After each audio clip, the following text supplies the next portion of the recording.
Boom! We are streaming on the 3rd anniversary, and I'll be a bit slow here because I got my happy anniversary to pro-nuclear agencies and apologists just finished rendering in my video. So I'll say hi to everybody. Hi Penny, Fran, Missing Sky, Tree, Lori, Stephen, Starlight just passing through, Stacy Lane, Mervyn, Paravus, I can't even pronounce it, James, Diver Dude, friends. Okay, hang on. Boom, we are streaming on the 3rd anniversary. I can't believe I got a big old screen again, but actually I'm the right size this time. It was supposed to be a small screen. Anybody know what's going on? It takes a couple of minutes to warm up. Thank you, Granny, Fran, Mass Sterilization, Dana tossed a bike, Piano. Did I get everybody? Let me come back up. I think I got everybody there so far. Anybody else want to say hi? We're still warming up here. Lori, NB, just passing through. I'm sure I got. Okay, I guess I got everybody. Unseen recording, donate, Carter. You were spammed. Hang on, I unspam you. Not spam. You wanna know what I'm doing? I'm just gonna leave that there for an extra few seconds. Let me get rid of this here. Oh, there goes. That was the ching ching. That was my. That was the other movie. I'm gonna upload that one's 20-minute video. Let me close that down. Okay, we're up to speed. Bing, wada boom. I was worried that wasn't gonna work out because the computer won't let me do anything else. It'll start freezing up on you when you're rendering a big 20-minute film. And this is all about the apologist. It's just a make sure we don't forget them on the anniversary, because if it wasn't for them, we might not be so sad today. Oh, that is good. And I'll get to that after. Unplug that. I'll close that down for a second. 3 years ago today, Japan was struck with a massive tsunami. This was unimaginable. Other numbers now I'm seeing are over 100 feet high. We know it raced through, and because this is the anniversary of the nuclear power plant is why I'm making this video today. My heart goes out to the tsunami victims, don't get me wrong. I've seen so much of that in the last couple of days, not to mention the last 3 years, but just in the last couple of days. The stories are, you couldn't write them up with a science fiction. That people in Minnesota, in Japan, just outside of Fukushima Prefecture, or in that area, the grandmother is the only person who goes upstairs in the house because the radiation numbers are so high. I mean, the implications of that are unimaginable. Their dad has a Geiger counter and he goes out and checks the sidewalk before he lets his daughter play each day because the radiation is liberated right around that entire country. They had 3 melted reactors, and they had missing fuel pools. I'll get to that later. And they had a melted fuel pools at number 4 that caught fire 2 different times.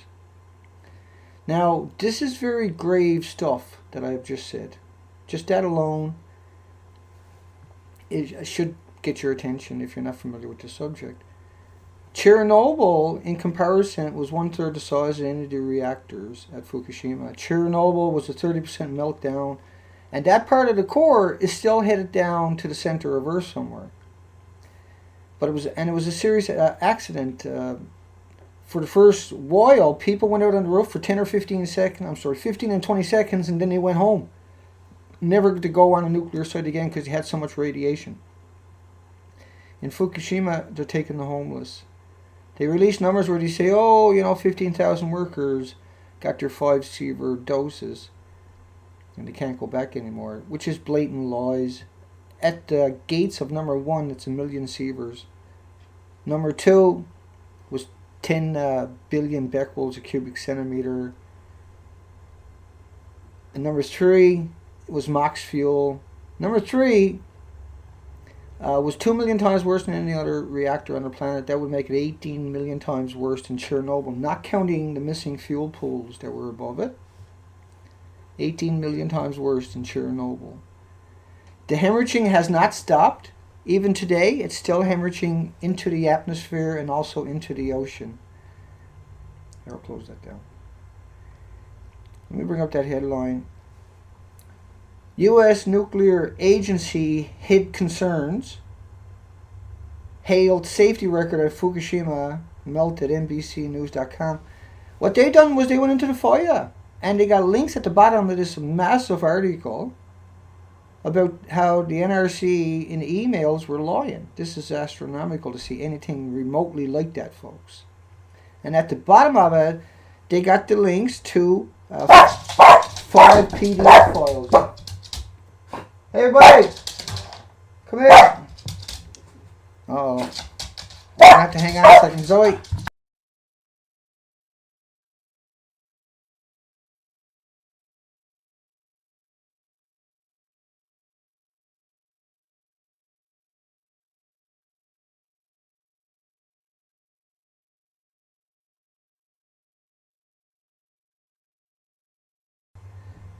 Sorry. I'm so sorry. That's never happened before.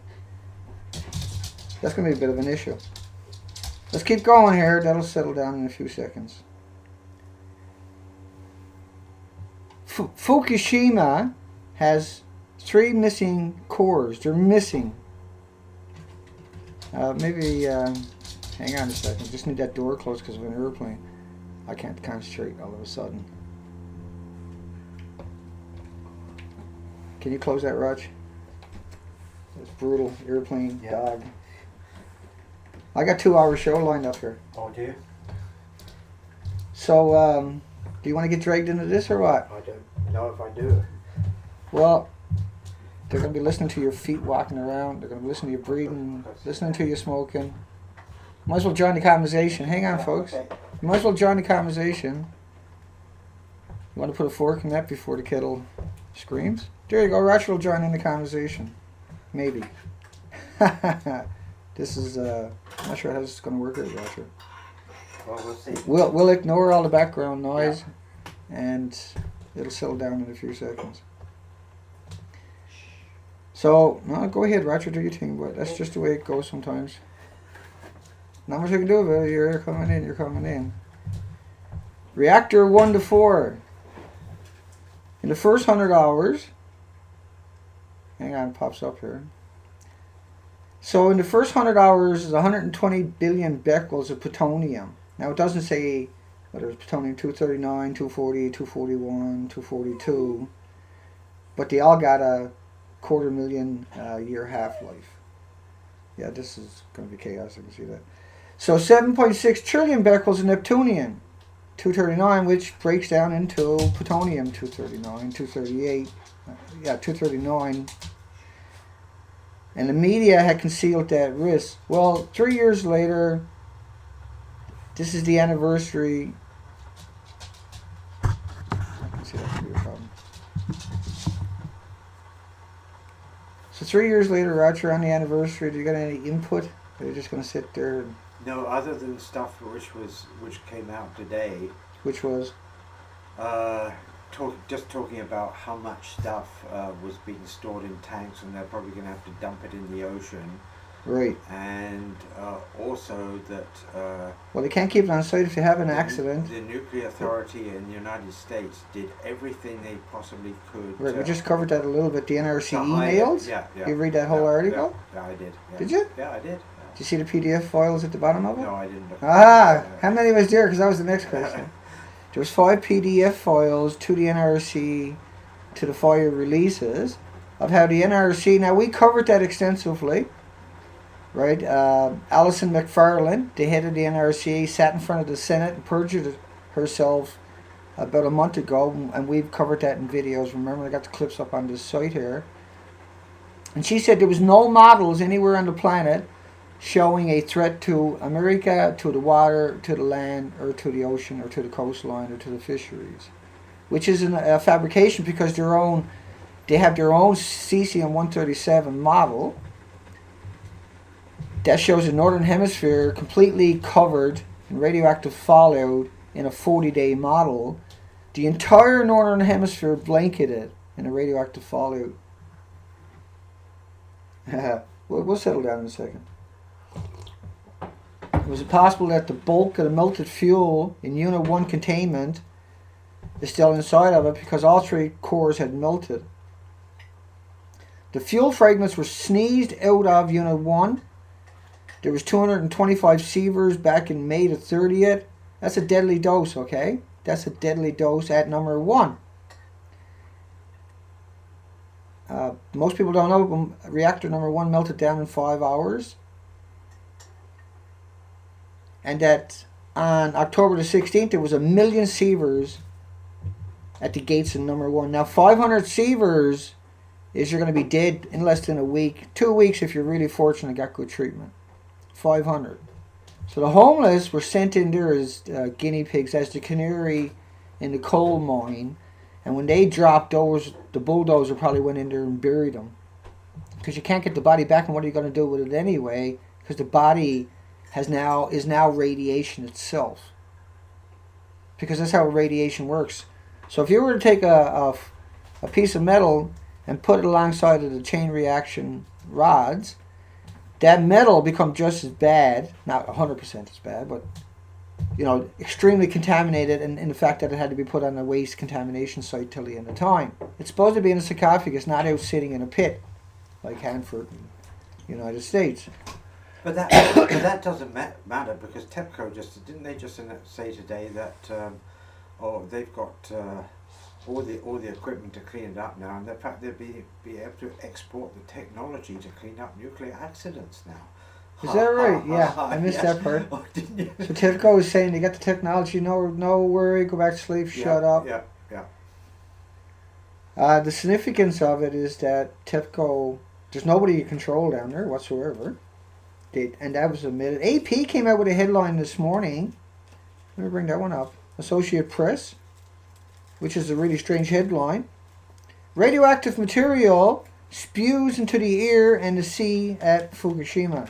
That's today's headline, saying it's still going on today.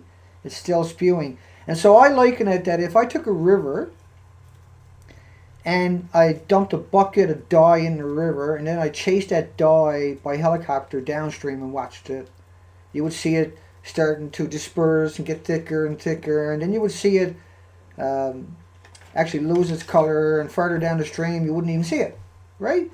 Well, in Fukushima, it's the equivalent of having trucks all day long lined up for 1,000 miles behind you, and as quick as they can they're dumping dye into the river, and it doesn't stop. 1,440 minutes a day there's a truck dumping dye in the river. And so I'm going to want you to wait 3 years, and you're going to get in a helicopter and go down river and find out where it stopped. Find out the estuaries that ain't affected, that are attached to those rivers. You're not going to. Even if it was a 2,000 mile river with 1,000 estuaries, every one of them would be the color of the dye that you pumped in there all day, every day. And that's what the isotopes are, because they're invisible, you can't see them, you can't smell them, you can't hear them. Does that make sense? Yeah. Right? But what they say is, no, it comes out, it disperses, it gets 1,500 miles offshore, there's all that ocean, it's all dispersed now, and it turns to potassium-40. If it's still puking out of there... Right, exactly. Then that doesn't stand up very well, right? No.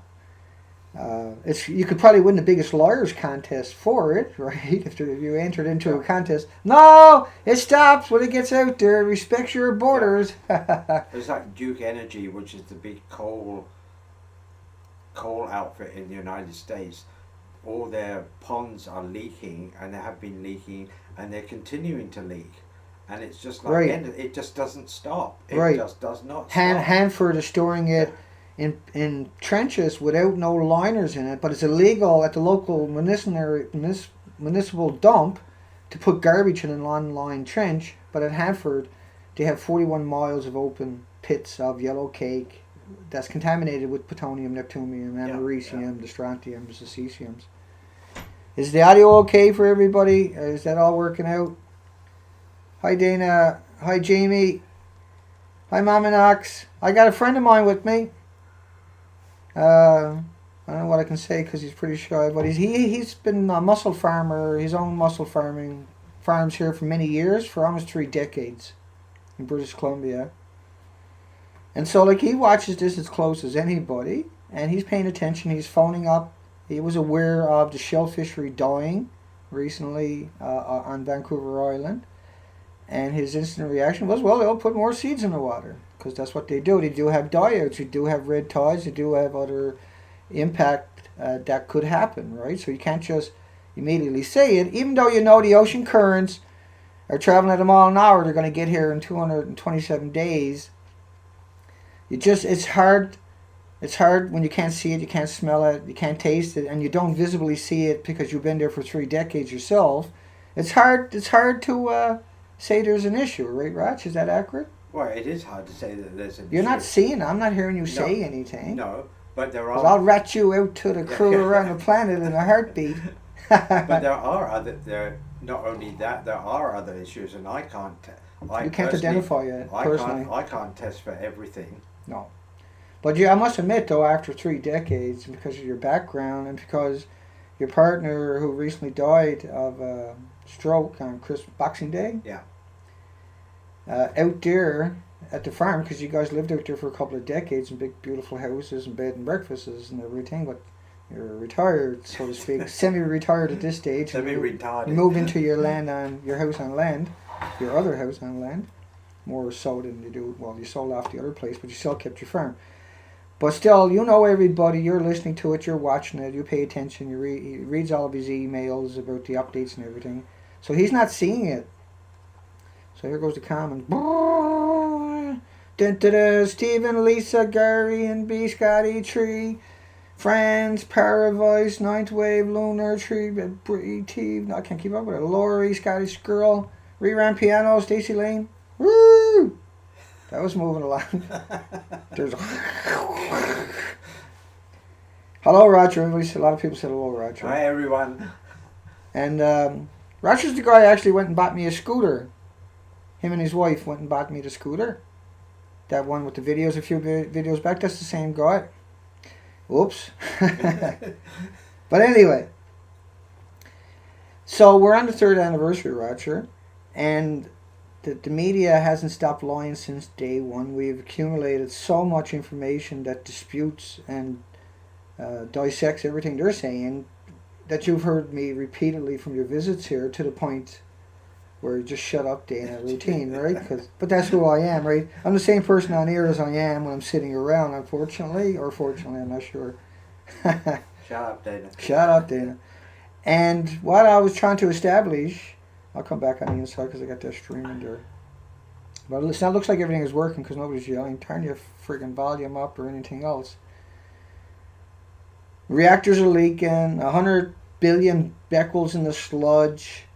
Japan confirmed full meltdown of 3 reactors. The military was severely contaminated when Fukushima's unit number 3 exploded. There was rods blown all over the site. We know the plumes reached Canada in 3 days. We know they can reach on the ocean at a mile per hour in less than a year, 227 days. But the rain would pick it up and bring it in earlier. And cancer takes a long time to show up. Cancer takes a long time to develop.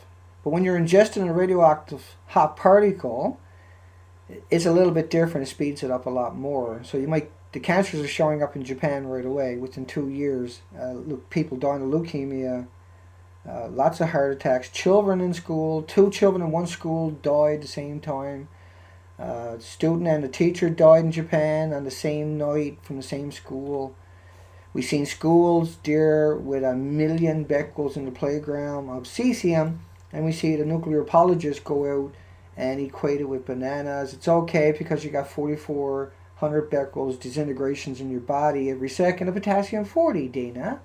But I think it ends up being really laughable because they, once again they're going to start soon and try and put in this, frozen wall to contain everything around there.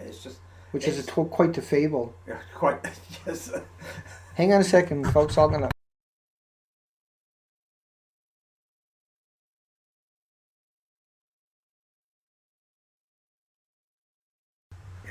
And so that'll work a little bit better. There you go.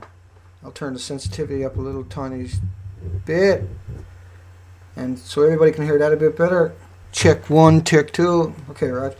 But what's going on is that, we have to look at how we're going to deal with the radioactive fallout, the economical fallout, as this starts showing up in the next couple of years. And people might panic. And there could be looting. There could be mass crime, according to the media. The whole world will snap and go running down the street. It's friggin' radiation everywhere.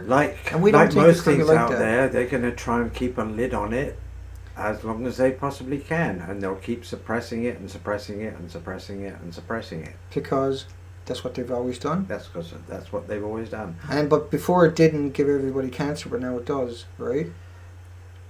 I mean, seriously, you have to look at it that way. Yes, some of them care, some of them don't care. Will they get to keep their pensions?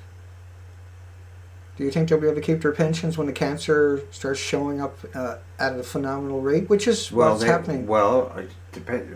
Who's going to be the autoimmune diseases? Who exactly is going to be held to account? Who? Right. And the mothers and people in Japan, there's been 1,200 charges filed against TEPCO executives for murder. Right, for crimes. 1,200. Yeah.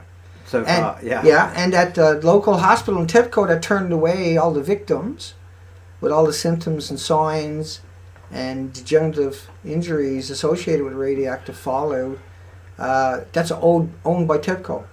So TEPCO owned the hospital, set a policy that they put signs on the door. They weren't going to let people in and check for radioactive contaminants or internal radiation. We know 5,000 Fukushima workers in the first month had 10,000 counts per minute of internal radiation exposure at the local hospital, and that 40% of all the children, 40% of everybody that went to that hospital had internal radiation extraordinary counts. And so that means they all got cancer. 40% for sure has cancer, according to those surveys, shall we say, right? We can call them what you want, but these are huge numbers immediately to see going on. But then we find out that massive counts were all the way to the west coast of Japan. And that don't mean, I rarely talk about the east coast of Japan, because that's where the prevailing winds are blowing. There was a 60-hour emission when number 2 blew up that went straight to Tokyo. And so a lot of the numbers that we heard about for the last couple of years have been only based up on unit number 1. Unit number 3 is missing. That plume is never stopping. They can't get close to it enough to do anything to it. The effect of this alone in economic terms, with them having to shutting down all the other reactors and stuff on Japan's economy right now has been huge, let alone anything else. Right, Russia's supplying a lot of oil to them, right? Yeah. But then they have the resettlements, right? They have a couple of 100,000 people they got to give money to because they were in a zone that allowed the resettlement, so the government has to cover that, or not the insurance, but TEPCO, which is the government. TEPCO is actually 50% of the shares are owned by the government. Yeah. Right, so once again, you're really looking at the government, I would think. Well, if 50% of it, but one of the effects, and it threatens your entire nation, who's really, can you put all the, which is what they're trying to do, they're trying to put all the responsibilities, and TEPCO says if you got radiation in your land, really high contaminate, it's yours. Pack it up and sell it to the terrorists if we want it, we just don't care. But I'm sure they never said that, but that's just me, right? But when you live in a where it's corporate personhood, and so TEPCO executives can't be held responsible, right? Only the corporation can be held responsible, and the corporation can't be put in a jail cell, and it can't be hung from a pole. There goes that hope. But you can bankrupt them. Everybody can sue them, but unless the judges decides to block it. But then you all got to prove, right? So you all got to go and buy expensive Geiger counters. And it still counters. doesn't do anything about fixing the problem. And yeah, right. And so you need to dig up 6 inches of topsoil throughout the entire country. Well, 30,000 square miles, that's confirmed in Japan, is a wasteland of 300,000 becquerels of cesium. There has to be then 30 times more strontium-90. If you live in an environment with radioactive particles of 11 becquerels, then if you're ingesting that into kilograms of food, that's enough to cause permanent damage to your heart. If it's 50 becquerels, it's going to cause permanent lesions to all your organs. That's been shown over and over. But we're talking about really high gammas, high betas, high alpha emitters that went through the chain reaction. So when you go through the chain reaction, it's a totally different gamma, beta, and alphas, right? So in the end, though, it's what is the, they say they're doing this, they're doing that, but they don't actually really say this is a Accomplished. Well, they don't say this is a massive, great, big disaster. We need the world to help deal with it. Well, they did do that, but go ahead. Well, they done it in the sense of we'll take your technology, but we won't take you. See, they done that. They did say we want to hear your ideas, but they never said we want your help. They said it, but they didn't say we want you to come there. We just want you to give us whatever technology you're talking about, and we'll sort it out. With the homeless that we get on the streets every day. Yeah, like TEPCO's going to do that, given the track record that they have. And they got. I don't think so. Well, they don't do jack shit without asking the Yakusos first. Can they have permission to go do something, right?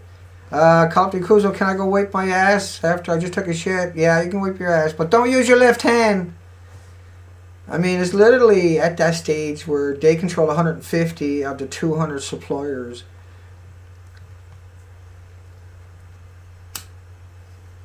Smoking on here. This is a non-toxic cigarette. The normal cigarette has 4,000 chemicals. There's Send no your such hate thing mails as a to Dana at non-toxic Hotmail. cigarette. This one doesn't have 4,000 chemicals. The EPA grandfathered in 65,000 chemicals, and that's why you're allowed to have 4,000 chemicals in your cigarette. Mine don't have those 4,000 chemicals. Nah. And yours does. So, well, not everybody's. Roger doesn't. Roger smokes the same different thing with no chemicals in it. You're pretty smart like that, mister. Okay, Scottish Not so girl. smart that I'm still smoking. You're still smoking. Well, we digested it. There you are. Everything. Look, Dana's smoking a cigarette. Hi, Char. Mama Knox, Newbrew Magic. And we have Roger, my friend, who is a mussel farmer for almost 3 decades, as a guest with us, and he has participated in many of my rants. and Roger runs a radio show here. Also, folks, it's okay to get another narrative. Normally me and Roger will fight for the entire friggin' time, and Roger will play the devil's advocate, and I'll play the angel from Fukushima. And Roger will usually go away like, fucking old crippled bastard beat me again. But I had him going, and I was getting a stroke a few times. That's what you like to think. I seen you kicking the can as you're walking out to your vehicle, with your head down like a little school child. They would like to win one debate. No, just kidding you, folks. Roger's good. He's been around the block a few times, and we've argued at least probably 1,000 times. Yeah, at least 900 anyway that I know about. Just logged in. And so let's go another headline for everybody to dig us back in. So unit 1, 2, and 3, we just covered all of that. Let's jump over to the next few headlines. We're going to go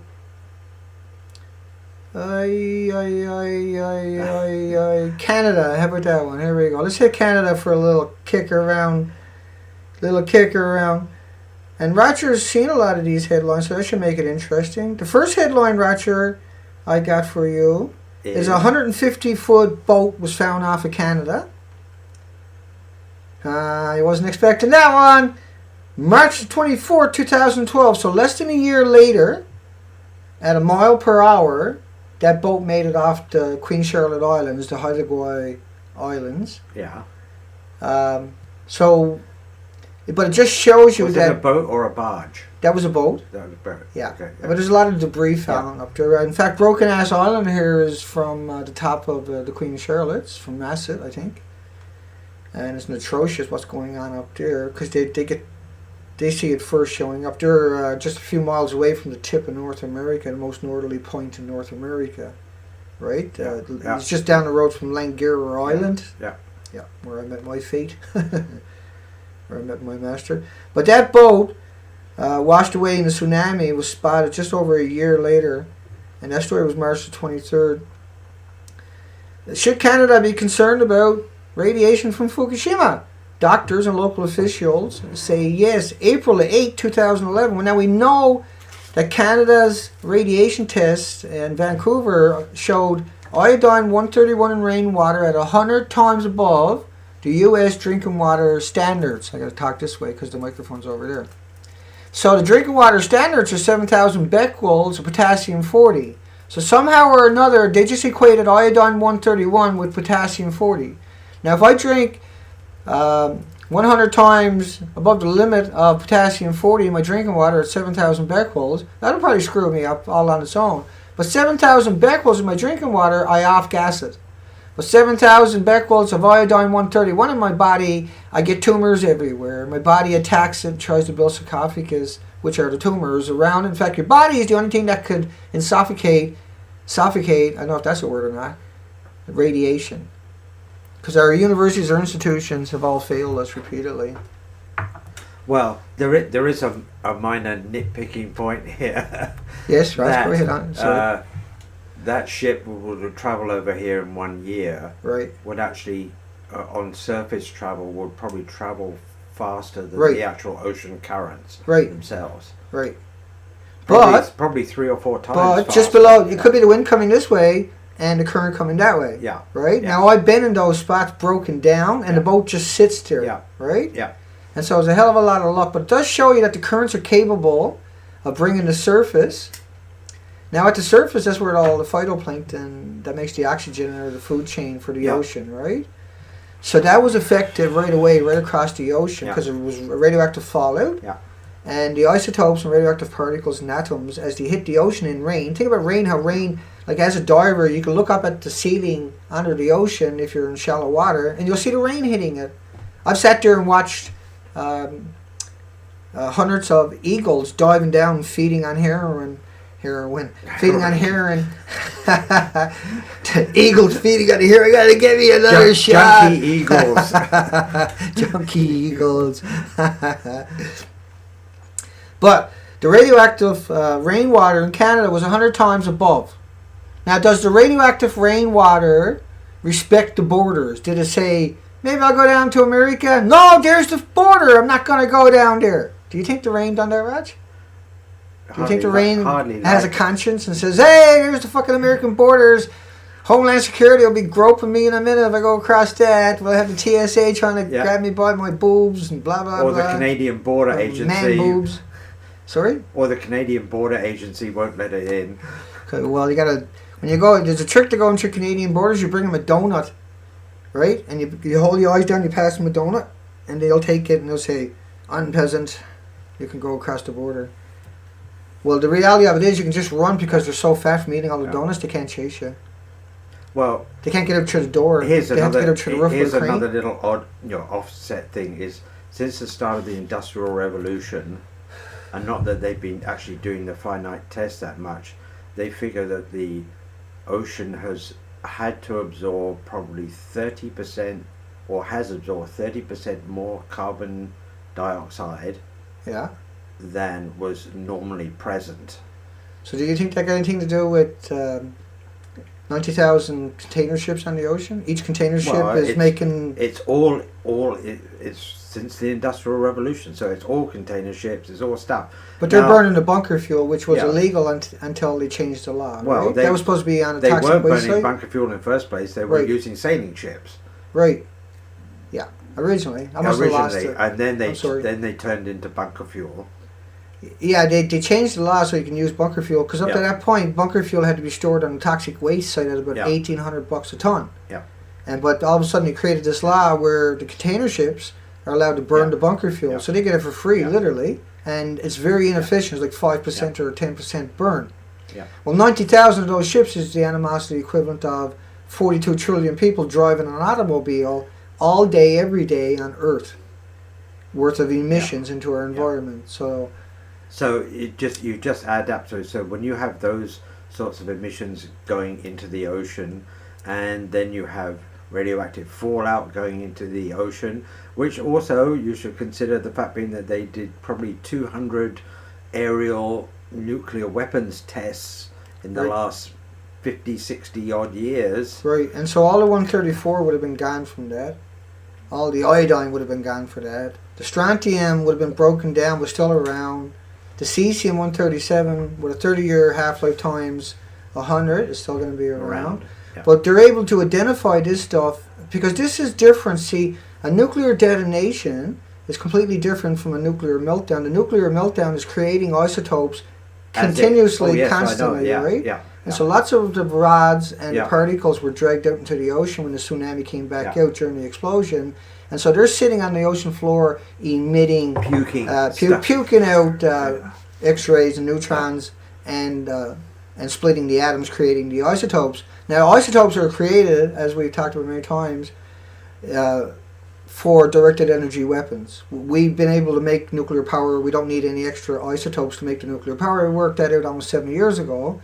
But all these directed energy weapons can't exist without the exotic isotopes, and that's why, anyway, in my opinion, I feel that they're making nuclear power is strictly, they're making these MOX fuels concoctions, plutonium and uranium that's already enriched from nuclear missiles. So this is nuclear missiles they were using down there that were sitting in a silo for 30 or 40 years. They remilled the plutonium, remilled the uranium, put it through a chain reaction again because it was already highly volatile before because it already went through the chain reaction. Went through it again and they were making these exotic isotopes you use for long-range directed energy lasers and weapons. And the military is filling their ships and their airplanes and everything else, their satellites. Yeah. That's their future, is laser that weapons. I don't know anything. Just the stuff you heard me talking about, I'm sure. Well, yeah, but that I don't know anything about because I don't know much about direct energy weapons. But they've been making nuclear power for a long time. It hasn't changed literally at all because they haven't built any in the last 30 or 40 years. Yeah. So now we're talking about.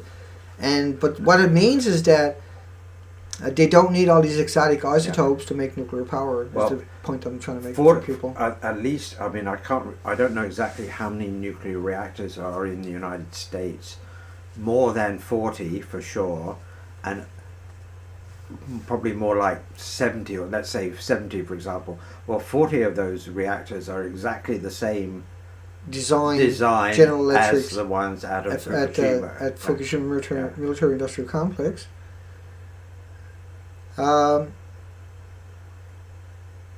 So, what we got here? Hi, Mama Knox. Scottish girl. Lisa. Illusion is over. Friends. Jamie. Diver Dude. Dana tossed that bike. we had a couple of really good trolls last night. I miss them today. I'm sorry, trolls. Come back. Checks and balances. Says they had to subscribe again. Dub forward. Is there anybody out there? Crimson Runaway to Jesus want us to say hi to. Lori. Tree. Diamond Dog. I'm not very good with this today, am I? Candace. Woo. We got quite a few people there. Wow. I just can't keep up with it. Okay. So, 100 times the radiation levels in Canada. Let's grab another headline. 100 times the iodine. So the iodine, they say, don't worry, it dissolves in 8 days, but it actually don't radioactively decay for 80 days. It can't travel by itself. There would have been 10 times more iodine 132, 10 times more iodine 133. There were every 3 iodine 131s created. The fourth one is an iodine 129 with a 50 million year half-life. This stuff doesn't travel by itself. You would have had strontium or cesium 137, cesium 134 with a 300-year life, 30-year half-life. You would have had 30 times more strontium, according to PBS and the other experts that broke the story on that. 30 times more. It still doesn't travel alone. You would have had the urethol, peroxide, sulfur, buckyballs, and there's links below to that stuff. These are peer-reviewed studies. If you go over to Springer and type in Fukushima, you'll get 3,900 peer-reviewed studies, but you got to pay for each one of them. You can't even read the synopsis on them. And Health Canada detected massive amounts of radioactive material from Fukushima. Iodine 131 spiked above maximum allowable limits, which is what they're talking about for drinking water. That's frightening. Of 4 or 5 sites. Now, Roger, we went over, remember that, Health Canada's charts, and they flew along the coastline, right? Remember when Yeah, that yeah. showed up? Me and you talked about it extensively here. And we looked at it, and the plume flew at 750 feet from one end of Canada to the other end for 18 hours, collecting samples every 15 minutes. Well, actually, it was up. It was along the west coast, not one end of Canada to the other. Yeah, did I just say that? Yeah, you did. Yeah. I have to wait for the instant replay later. But yeah, no, I probably did. And so, yeah, you're right. From all of BC's coastline, and they've done this for 18 hours, and they proved definitively there was massive plumes, snowstorms, invisible storms, lingering over British Columbia, and they never told people to stay indoors. This is why we bought that plane for them. That's why we paid for all the equipment they got. That's why we paid their salaries. That's why they're probably not going to get a pension. That's why they were able to do it, is because the Canadians wanted them out there to do it. When they found out it was dirty, it was like, shit, don't tell anybody. And that was part of the national security that the Americans declared about. And what happened was they took all their radioactive detectors offline. And 5 days after this story broke, Canada took its radio detection and mobile detection units. It had 18 of them out there, took them all offline. Yeah, and said, oh, well, there isn't a problem, so we don't actually have to do any more testing. At all. Right, So, and by doing that, then universities don't got to draw up any models. Yeah. Police don't have to go around, stay in your house, this Yeah, is an yeah, emergency. Fire departments don't have to run around going, I don't see fuck all, where's the towel, right? I don't see nothing. If radiation was the color of rainbows, we would never leave our fucking houses. Or we would run outside our houses and run back in, one or the other. It'd be like, ah! So just imagine if radiation became visible for just a few minutes. There'd be car accidents everywhere because you wouldn't be able to see each other. There's that fucking much radiation, Phil. When you think about 2 grams, or a gram strontium produces more radioactive atoms than all the grains of sands and all the beaches on the planet, and how much of that was actually cannibalized when it fell in on top of the melted reactors that are missing. And I got credible stories where studies have showed they think it's up to a half mile down. And what's stopping it from going a mile or 5 miles down again? I'm a little confused, because you're talking about something at 9,000 degrees Fahrenheit, and rocks will burn up at 2,000.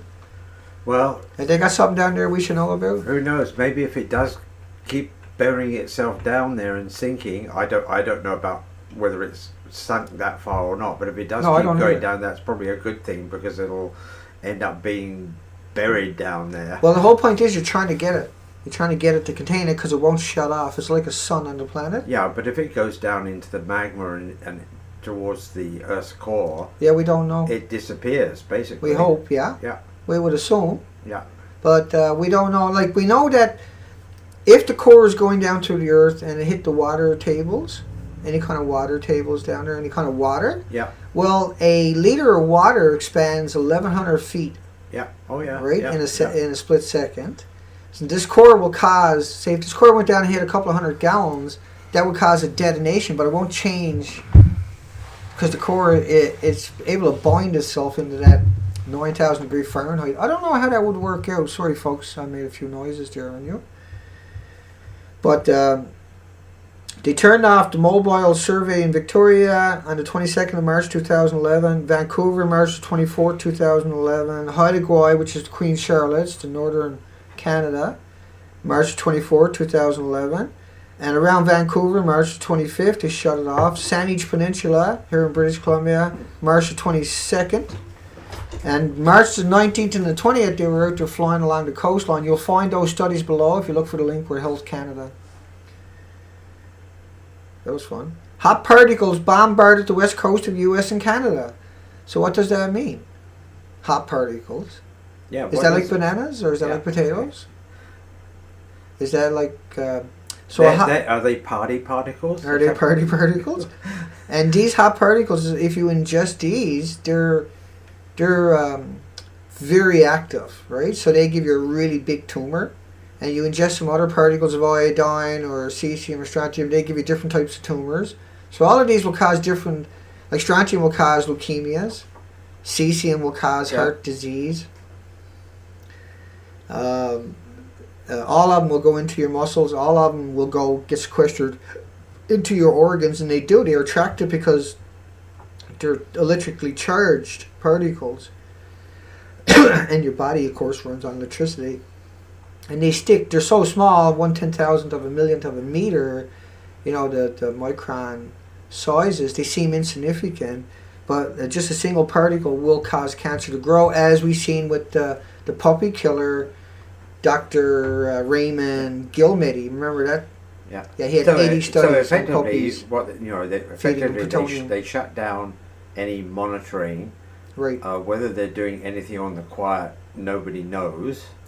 right. And Well, they're doing it for their own. and yeah. they're doing very, very, very limited testing on fish products, which are actually imported fish products. And It's not the stuff in our own ocean. And we've which talked they- about that quite a bit. yeah. That's a good point. which they're not testing directly that we know of. No. We don't know what they're doing. Well, we know they're taking our money and spending it. Yeah. And so we know they're going to protect themselves, and they need to know themselves, so they're going to be able to look in. But we know that there's a national security issue where they can't tell people about it. And because it doesn't get reported that way, then universities don't got to do Yeah. up the models, Yeah. schools don't got to tell children and to then stay you have home. to realise the federal government in Canada has effectively put the kibosh on any research and access to information Over the last couple of years in over the particular, last couple heavily. of years. That's a good point. In any sort of scientific, Because they knew right away. Well, right? it's not. It's probably. It's 'Cause not they're- just for that. They don't want anything to interfere with commerce, right? Right. And so if you were, like in Russia, they evacuated 7,500 communities. So obviously that affected a lot of commerce, a lot of businesses in that area in the late 40s. And then they made 9,000 square miles, which are still off limits. Because they'll tell you it's contaminated with cesium, but it doesn't travel without the uranium and without the plutonium. And so that's never going away. And so that's why they made a decision. But also got to realize that not 9,000 square kilometers of heavy radioactive material will spread out. Every time there's a storm, every time it rains, every time there's convection or Yeah, evaporation. every time a bird moves around. Right, yeah. and then the migratory animals coming Yeah. through those sites are going to be spreading out. Just for really good points. These sites, even though we've seen mainstream media come out and said that they're habitable, right, that there's a lot of animals, the animals have taken it over since then, right? It's actually not that way at all. If you go look up radiation, Radchick, up at the Climate Viewer, or Radchick, and you'll find links below this video, folks. She looks for mutations, so in plants, but she's also really keenly Yeah. aware of Yeah. animals. Yeah. And Personally, I mean, if somebody said to me, well, if I was from Hanford, or let's say the Bikini Atoll, where they did all the atomic testing right, in the Pacific, right. well, oh, it's clean now. Do you want to go back there? Yeah. I'd be like, no, No. no. Right, and he put out these propaganda pieces. Most of it, well, it's like a banana, or it's like a back Yeah. getting an X-ray, or it's like a chest X-ray, or it's like walking in some Yeah. kind of radiation. But those types of radiation, of course, got nothing to do with what we talk about. But they always try to, Yeah. no matter what, they relentlessly shove Yeah. that out there. And I got a 20-minute happy anniversary. Happy third anniversary to the pro-nuclear PR firms out there. Video ready to go out after. It's already rendered. It didn't finish rendering until it came on Well, air, so I didn't get it later. in the I'll end, get it it gets as soon down as this is to over. whether you want to call them major corporations or all the vested interests and so on. The handful They, of them, yeah. they're using this planet as a toilet. They're just flushing stuff Yeah.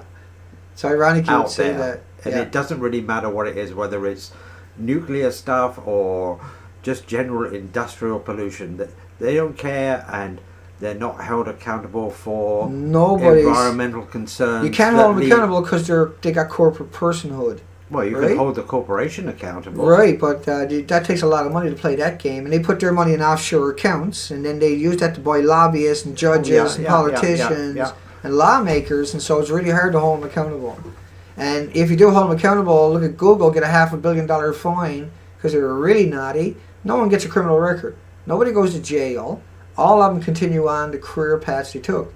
But if we go out and get drunk driving, we can't get a job here, can't get a job there. It's endless repercussions.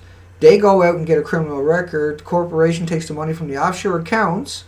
The corporation already put all your communities on the shelf by getting rid of most of the mom yeah. and pop operations that originally existed, displaced them. Oh, yeah. Like McDonald's restaurants are hard to Yeah. survive with a I McDonald's in your mean, town. my nephew was working offshore in Nigeria, Right. And he went onshore there, and he looked around and he It's said really the bad. level of pollution there from Is the it? oil companies operating there is just. He said you just wouldn't believe it. You just would not believe it. Right.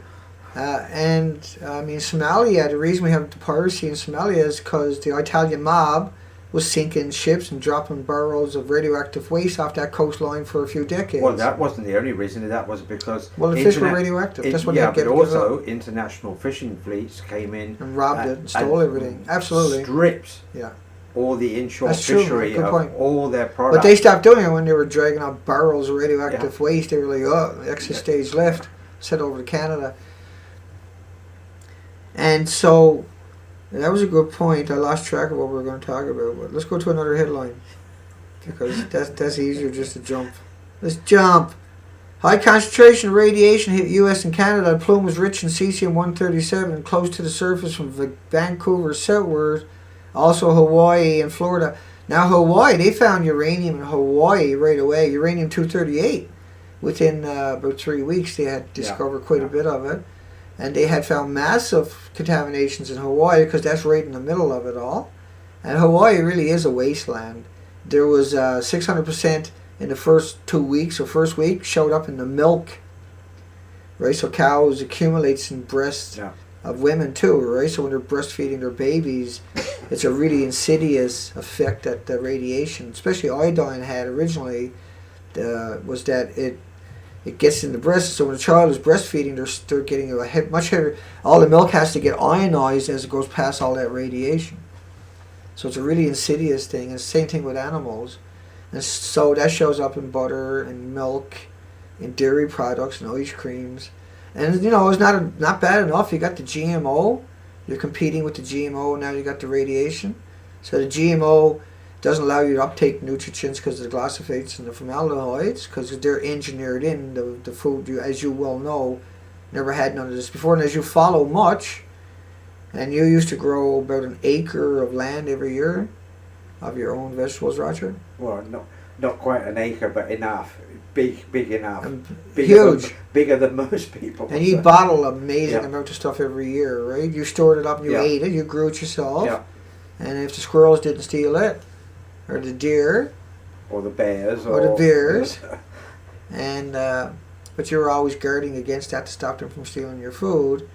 But when you come ashore, you remember we were looking, trying to find ice cream, and you went through every supermarket, right? And you only found one ice cream that wasn't GMO. I remember, if that's the story. Didn't have a product in it which was probably a genetically modified organism, because you can't.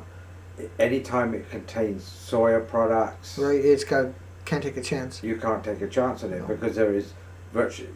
I know a lot of soya products come from South America, and they're not necessarily all GMO. And in fact, Brazil, when there was a kickback against GMO products, Brazil did quite well because their stuff was not GMO organisms. Yeah, Brazil was planning on supplying India or something, right? With non-GMO products. Japan, actually, I think was it was. Ironically, yeah.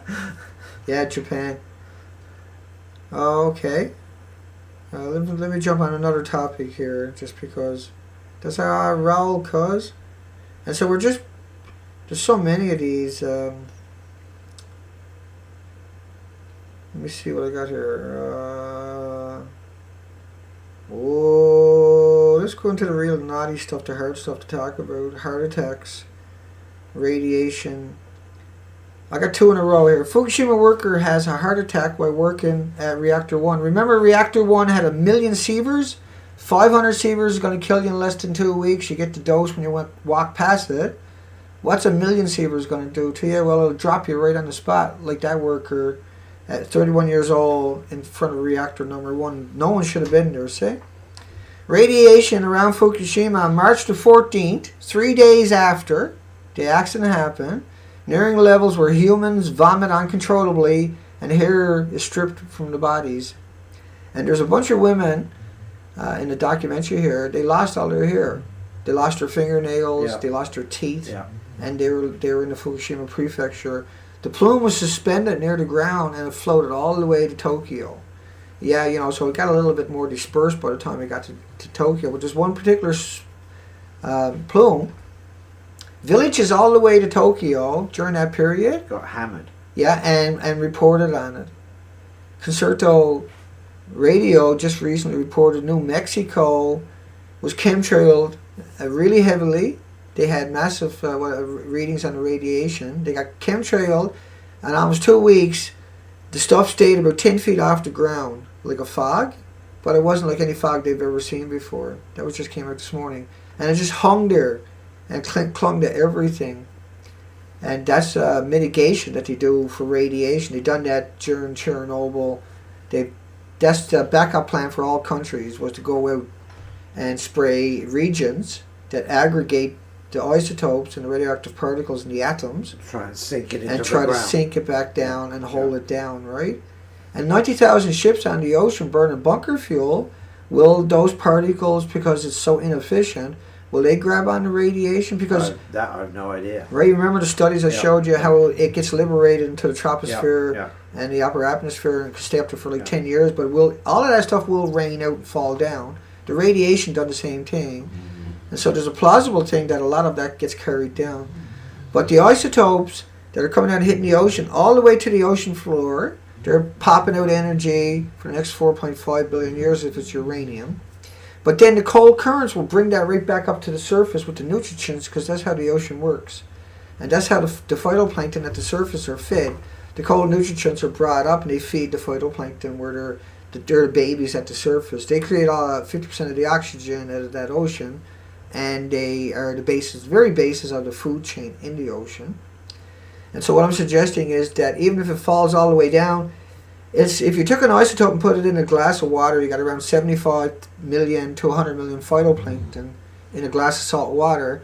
That isotope will kill everything in that water. You can dump that in a half a liter, it'll kill everything. You can dump that into a liter, it'll kill everything of salt water, plus there's trillions of other creatures.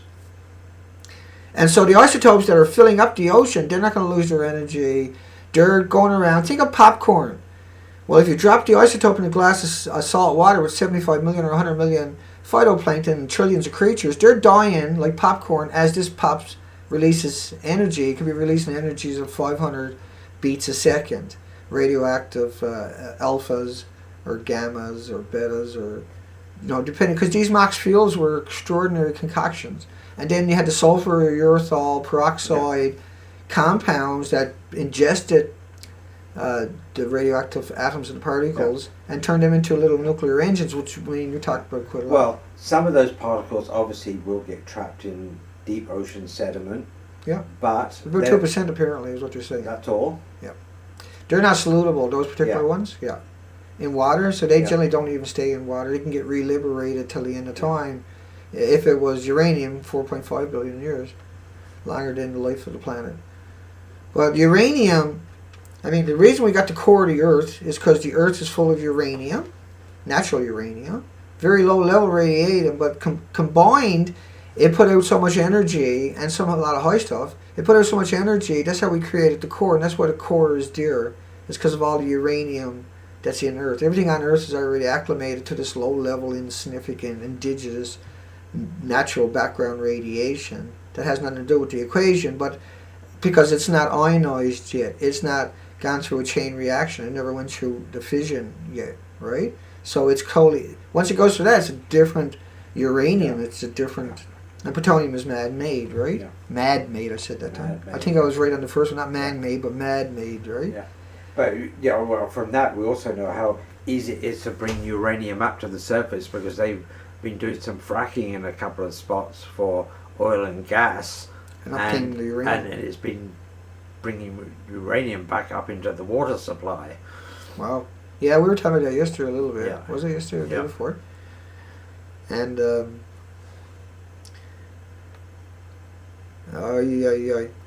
two high school students died in the same school. Two high school students in the same school died at once. I mean, that's a frightening headline.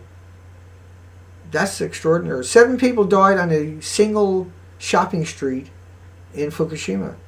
That's an amazing headline. 7 people died on a single street. What did they die That's of? got to be the. What did they die of?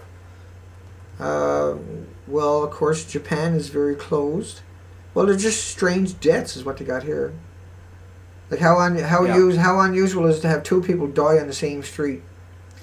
Well, how on a shopping street? Yeah. How unusual is it to have 7 people? Pretty unusual. Yeah. Well, that's what I'm just saying. When you add it Yeah. all up together, reporters said he heard ambulances coming to Fukushima plant at least 10 times a day, right? Because people at Fukushima, the ambulance would come take them to TEPCO's hospital. TEPCO would say, "Fuck you." That's a fact. And the homeless, well, the graveyards are radiated from all the dead homeless that they put in there.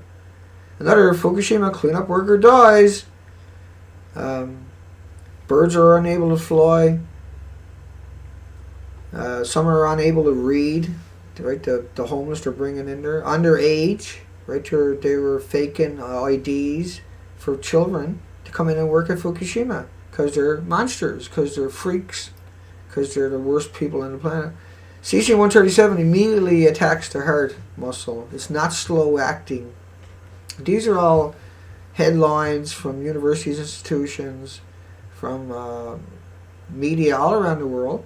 Fireman dies after working in Fukushima, vomited blood, died of renal failure. 40% of Fukushima visitors show internal exposure to radiation. 40%. Internal. So every one of them will get cancer.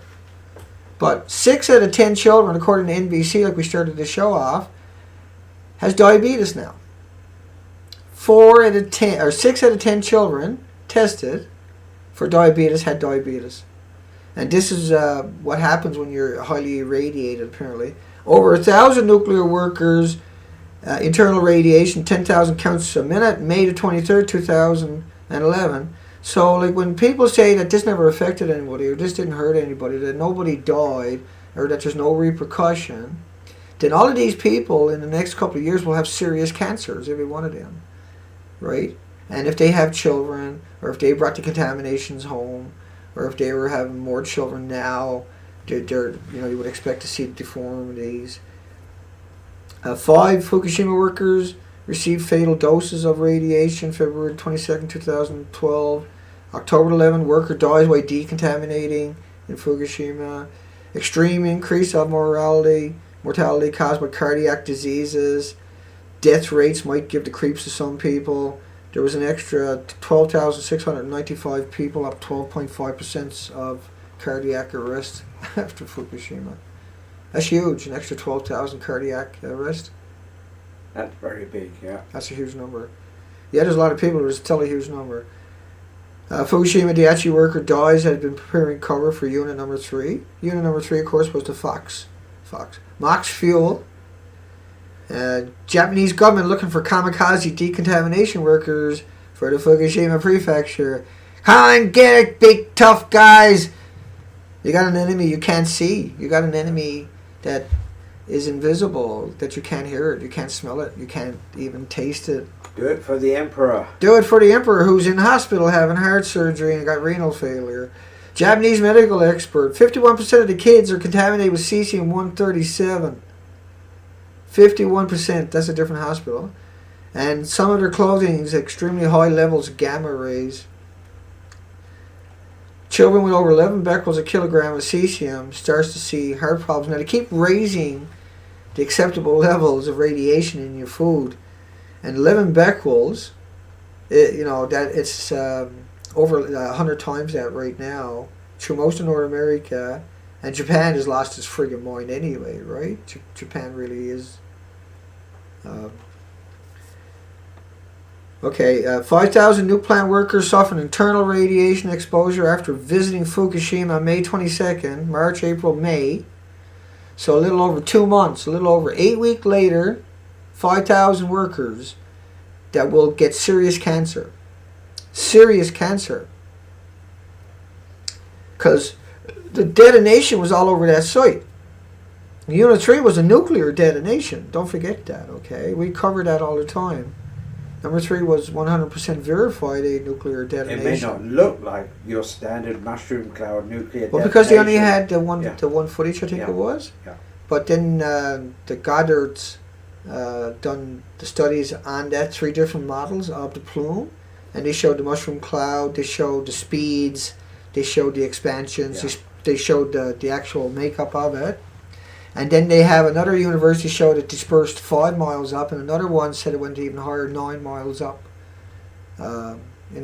into the air. Now, of course, the jet stream you don't need to go up that high, so that means as it falls back down, the jet stream is sucking it along, and just right?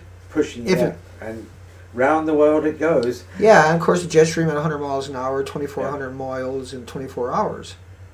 Well, the ocean's only around 5,500 miles, 2.5 days. Yeah. But it never stopped coming out of there. So it's the equivalent of pouring dye into the river without stopping.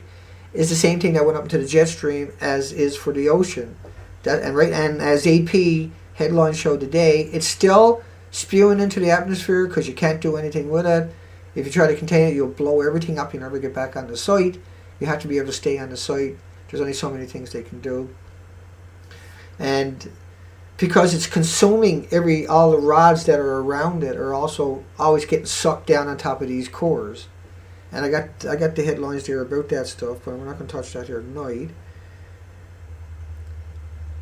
95,000 counts per minute in hang on, I lost track. Minimi Soma City.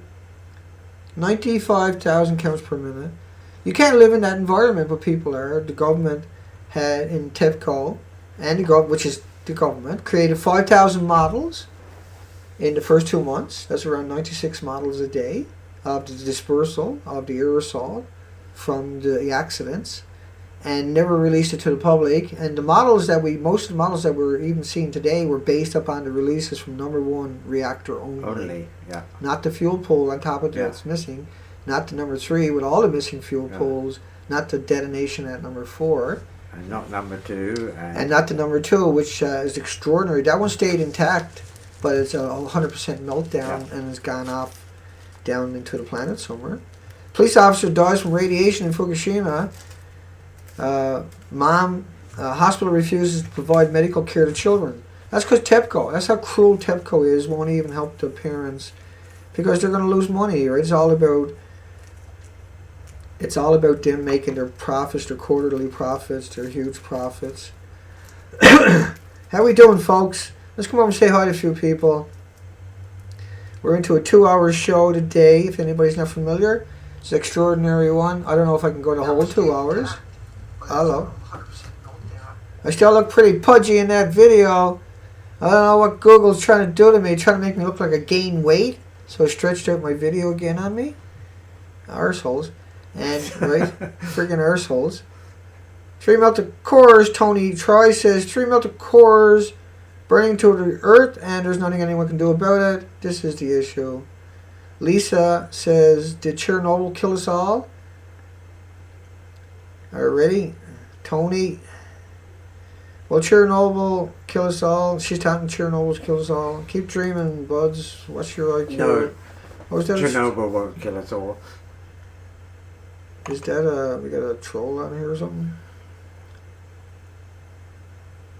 Seeing as there's this seeing as the is a overpopulation, that's a tongue twister, and an unsustainable population on this planet right now, World War II, smallpox did nothing, we would not be alive. Thanks, Troy. I don't know what to make it. Did Chernobyl kill us? Oh, Chernobyl's 1/3 the size of Fukushima. Chernobyl, they went through 600,000 workers, got medals. People went out on the roof for 15 seconds, not 15 months like at Fukushima with the homeless. Chernobyl was 1/3 the size of any of the reactors at Fukushima. Chernobyl didn't have any fuel pools missing on the roof of it. Chernobyl was a sacrifice of up to 1 million actually, but over 600,000 got medals. It's a completely different ball game. Chernobyl apparently did kill an extra 1,000 people. According to all the studies, there was 30,000 papers declassified and put into the English language. And let me see what we got going on over here. Let me get rid of that. Hang on, folks. Once a troll, always a troll. Just a troll. I'm going to troll. I'm going to go down to the bottom of the page. What's going on here? Oh, it's going to play that game again.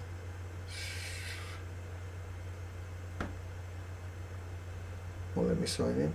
Sign me out again. That's 4 times. You can't do anything without signing into Google over and over and over during the live stream, right? And so what that does is you can't do any other functions, because when you open up another window, it tries to get you to sign in Again. Yeah, and so you got to go click, but that slows down the stream. So let's keep going. We're still on a roll here, still rolling, still going strong, still hating on TEPCO, still fucking hating on TEPCO. Ah, look at TEPCO. What the so? Yeah, so TEPCO. Oh yeah, TEPCO. I know I'm goofy sometimes, ain't I? That's my TEPCO puppet. Ugh. Yeah, it's a troll. It was a troll. Gone now. Alright, I'll close his account and get another one. We had one there last night with like six accounts ready to go. Don't keep blocking me, but they're calling me all kinds of names. They won't listen to anything you got to say. They won't argue any of the facts. They're just really salacious comments. That's James Garrell. James Nichols says. Not James Nichols, but James Garrell. That's pretty funny. Hi, Mandy. Let's say hi to a few people. Diamond Dog, Chernobyl, Scottish Girl. Don't let them get under your skin, folks. You're the Fukushima hounds. You're the hounds of Fukushima. Sort it out. I'll put that down there. I'll bust his head later. Sort it out. The troll thinks I'm sitting here making it all up. Somebody hire that guy. I wish I could make it all up. Woo! I'd be writing books now. I'd be writing fucking books all over the place. Hi, Scotty. Girl, Starlight, Stacy Jane. Dana tossed the bike. Tossed that bike. I'm just waiting for the troll to pop back up. What? Hi, Mama Knox. Anybody? Any questions?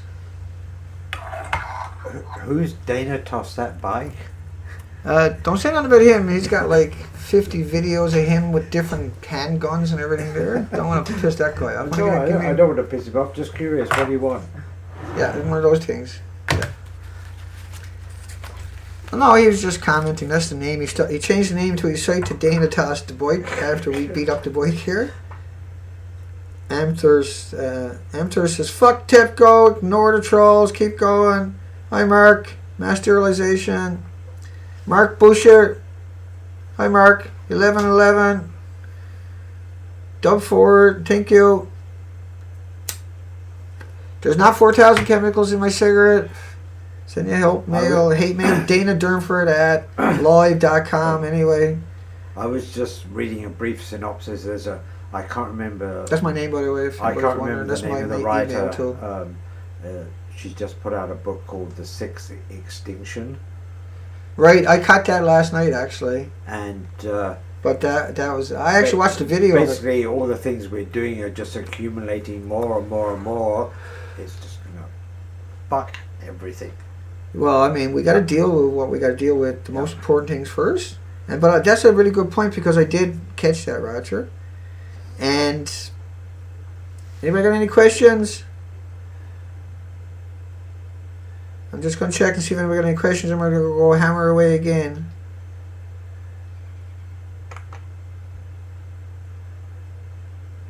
Blocked again, creeps. That's okay. Don't worry, dipshit. I mean, did Chernobyl kill us all? Part 2. How many of these accounts you got sitting there? Let's have your will against my will. See who wins that one. What you got to hide away like a coward for? Why you got to hide away behind a ghost account? Why you just make a video like I'm doing? Sit there and state your claim. Say, Dana, that headline wasn't completely accurate. I went and checked it all out. I got Ken Buechler to sign an affidavit. that bananas, it was like bananas. I got Jay Cullen to say that it was like bananas, Dana, so I'll leave it. Dana, well, I actually got 8 years training on uranium-238 and uranium used in wars. Okay, I've watched every documentary out there. I have most of them, if not all of them, in my collections. I spent almost 8 years listening to lectures, 4 years non-stop, from Harvard and Yale and Berkeley and MIT and Stanford and Oxford and the Commonwealth Club and any other country in the languages that I didn't speak, but somebody had translated it, and then there was quite a bit of that. I have an amazing collection, and so I am trained. I'm trained from the best on the planet, the best the planet has to offer. And if the internet didn't exist, then I wouldn't be able to do that. Because the internet exists, that was easy to do, and anybody could do that. And I came on board early in that game. And so, yes, I am trained. You know, I got 11,000 articles on Fukushima collected. And that's unimaginable, okay? You haven't got that troll, because otherwise you wouldn't be arguing. You'll be here making videos like I'm doing, trying to save the future from being destroyed by the nuclear industry, by a handful of corporations. Yeah, okay, Candace, I hear you. Okay, Amtersh, yeah, okay, I won't apologize for fucking smoking. Hi, Nova Magic! Smiling blocks the radiation. Remember that, where's that other troll that was here earlier? I got him blocked, Nubu. Now, Nubu Magic, 2012, he blogs the same as I do, right? Yeah. And so whenever there's a new story, he'll come out and blog it out. Yeah. But he can also take all of his other blogs, right, and use that information. Say, hey, don't forget about this. Yeah. And because he's covered it, Yeah. right? So he's getting really top notch, certainly for quite a long time, because he done that so much. Yeah. And so when he makes a video, it makes sense because he's able to drag in all the past headlines. Yeah. And keep them in the context, because most people see the headline, they don't understand all that other stuff. And so we need a lot of people like that, right? And he's doing extremely good, because he just sticks, like me, I'm crazy, right? Nubu It's don't the put only out, way to keep the information out there. You just Yeah. keep hammering away at it. yeah, So, he does really good on each Yeah. video, because he's not crazy like I am, right? Nubu, deep inside you probably want to be, but you know is that it takes a certain person to get away with it. Where's the trolls to? Bring on the trolls. Come on, give us another account. There's only fucking 3 today. Okay, let me get back to talking. And there's a lot of links below the video that will make sense to a lot of people. And let's get rid of all the deaths and heart attack, because we just covered that pretty good. We're moving right along, hour and 17 minutes. Got trying to pick it up a little tiny bit. I'm going to roll down here, and we'll just jump in and out of these numbers. Frig, I got so much here. And we'll start at 75-mile mark outside of Fukushima, march west across Japan, but we'll keep talking in between it, Roger, if you feel like it. 500,000 becquerels of radioactive cesium 75 miles from Fukushima plant. So would that mean that there's probably 500,000 becquerels all the way there, or is it just that one spot? Oh, it's got to be that one spot. Yeah, Absolutely, yeah. And it was centered right over the USS, whatever it was, that was Yeah, hanging around out there, which actually wasn't 75 miles away. It was a you mile heard, offshore. Yeah, because you watched Yeah, one of those yeah. people that I showed you. She was saying we were a mile off the coastline. Yeah. They were pulling people. The USS Ronald Reagan was actually right off the coastline, 1 mile, and it was plucking people into the ocean, swept away by the tsunami. Okay, that's why all those helicopters were used. That's why they sent that one over there, because it had all those helicopters. And they had to change 12 helicopter engines. Remember that? Or was it 16? I can't remember. But it was at least 12 helicopter engines. They had to pull them out and put them on the Hanford nuclear waste site, ship them to that waste site, because they were contaminated. Yeah. Because that's what radiation does. Over 4 million becquerels a square meter in a major city of they're talking about iodine 131 and cesium 137. But of course, those types of numbers, it's not going to be iodine, there's not going to be cesium, it's going to contribute to it. They did find that, but they're only looking for gammas, and they just say, it's cesium or it's friggin' iodine in the report. So they're looking for the counts. And so they need really sophisticated equipment, really sophisticated technology to figure out exactly what it is at that kind of a count. But the iodine don't travel by itself. It has all its sisters and daughters, and so does the cesium, so does the strontium, so does the uranium, so does the plutonium, the americium, the neptunium, and all these other. Thorium was detected 100 miles from Fukushima meltdown. That's the daughter product of uranium. High levels of radioactivity, 150. Japan says the air 150 kilometers from Fukushima plant is as radioactive as the air they're reporting from close to the meltdown. So that would be the plumes coming through. July the 20th, it was still hemorrhaging out of there. So they're still filling the air up, right? Yeah, and it's still hemorrhaging out of there. Yeah, and like AP reported today, not only from the air, but also in the ocean, of course. Not only the ocean, but also the air. Radioactive material in Tokyo, 170,000 becquerels in a kilogram of slag. So, like, if you're going to go square meter, you multiply that by 28. So, when you got per becquerels a kilogram in soil or in slag or something like that, to get a square like the size of your table, multiply it by 28, and you'll get the square meter numbers. Worked that out yesterday on the old calculator. Comes with the computers. Failure from Fukushima causing problems 180 kilometers away. Here's another headline. 188 kilometers from Fukushima, mysterious reddish radioactive substance, alpha particles, 200 counts per minute. Daiichi's Elementary, 4 million becquerels a square meter of cesium. What about, there's 30 times more of that than strontium. So 120 million becquerels of strontium per square meter in a school in Chiba, 20 kilometers south of Tokyo. So elementary school, 20 kilometers from Tokyo, and Tokyo is what, almost 220 kilometers away or something. 4 million becquerels of just cesium. Right? What about the iodine? Forget about that one. But what about the strontium? Just 30 times more.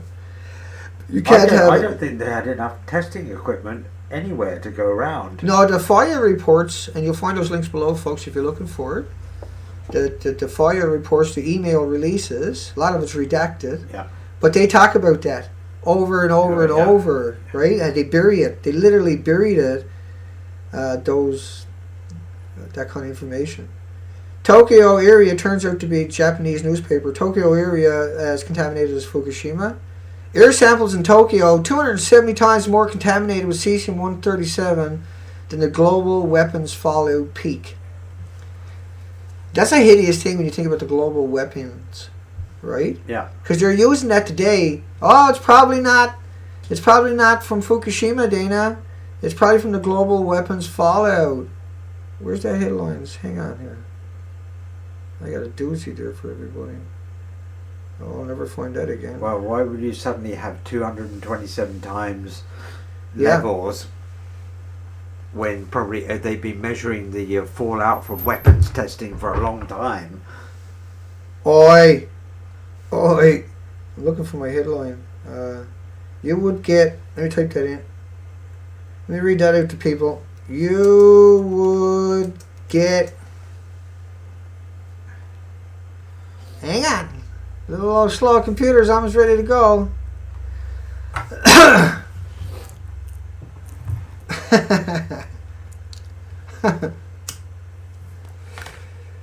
Okay, I got it. You would get more radiation